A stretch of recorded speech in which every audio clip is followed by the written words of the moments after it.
But this is clear. New second best time for Pieter Radai. Un viņam tuvojas arī Kalvis Mikailovs. Arī viņam ir izredzes kvalificēties fināls sacensībām.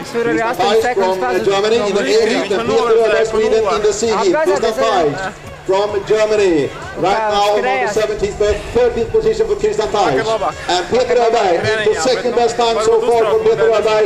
Last sub 13, 12:51 for Pieter Radai. 40 seconds behind Matsali.